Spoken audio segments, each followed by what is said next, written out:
Heraclitus was known in antiquity as the riddler. He had a reputation both for obscurity and profundity. The one book he wrote was widely quoted in antiquity, and from the evidence we have, it was full of oracular pronouncement and deliberate paradox. Socrates is reported to have said upon reading the book, "The parts that I understood were very impressive, and so were the parts that I didn't understand." So, what was the book about?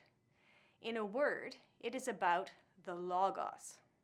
Now, Logos is a term that we've noted has a range of meanings, from the very general sense in which a logos is a word or anything said, to the more restricted sense in which it's a particular way of using words, specifically to give an explanation or reason or to figure something out.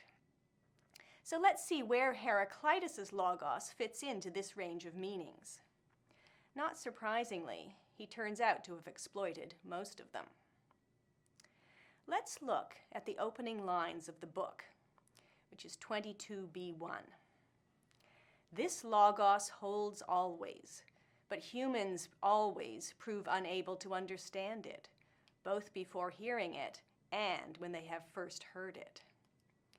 Now, here we might think the Logos is the book of Heraclitus itself, and that the philosopher is making the perennial complaint of the misunderstood artist that his brilliant work is not appreciated by the general public.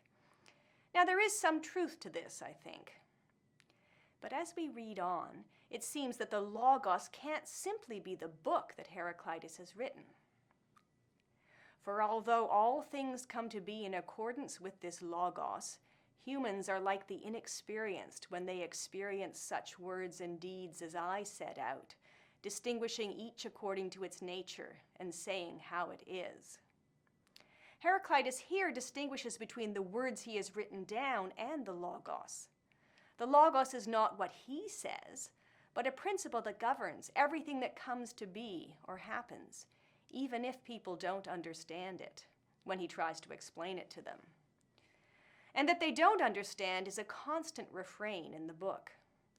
Our quote from the opening ends by contrasting Heraclitus' own insight with the stupidity of other people who fail to notice what they do when awake, just as they forget what they do while asleep. Heraclitus regularly appeals to the distinction between sleeping and waking experience to make the point that those who do not understand the Logos are like sleepers who mistake their dreams for reality. So Heraclitus is giving a wake-up call, inviting us to understand the true reality behind our experiences. That reality is expressed in the Logos. But what does the Logos say? Nothing very straightforward, obviously, or else it wouldn't be so hard for us to get. The closest thing we have to a clear statement of the Logos is in fragment B50. "Listen not to me, but to the Logos. It is wise to agree that all things are one." Now, when he says, "Don't listen to me, but to the Logos," he means, look, I'm not making this up. When he says, "It is wise to agree that all things are one," he is telling us what the Logos says. So the Logos is that all things are one. But what does that mean? That there is only one thing? How could that be true? I'm here, you're here, and that makes at least two things. Or will Heraclitus roll his eyes at this objection and say that's just the sort of response you'd get from people who can't tell that they are dreaming rather than awake? Is he inviting us to wake up and realize that there really is no difference between the things that seem pretty obviously different and distinct to us? Well, at least for some things, yes. For instance, here's some more quotes. "The road up and the road down are the same." And "the track of writing is both straight and crooked." That's one of my favorites. "The beginning and the end are common on the circumference of a circle." These are just a few of the many fragments in which Heraclitus proclaims what people call the unity of opposites. Now, we might say, okay, so what's the big deal? The same thing can have opposite properties depending on your frame of reference. What's so hard to understand about that? But consider another unity that Heraclitus invokes when he castigates Hesiod as, quote, a man who could not recognize day and night, for they are one. What does it mean to say that day and night are one? When it's day here, it's night in Australia. My apologies to anyone who's taking this course from Australia. More likely, he meant that day and night are different phases of the same thing, where that thing is the complex system comprising the earth, the sun, and the other celestial bodies. Even though night and day are completely opposite in our experience of them, as different as night and day, as we would say, we can understand them as expressions of a deeper underlying regularity. On this way of understanding Heraclitus's logos, his point in claiming that all things are one is not to deny that there is multiplicity and variety in the world, but rather to insist that there is an underlying order to that multiplicity and variety. This is what is not obvious, and what most people, the sleepers, fail to see.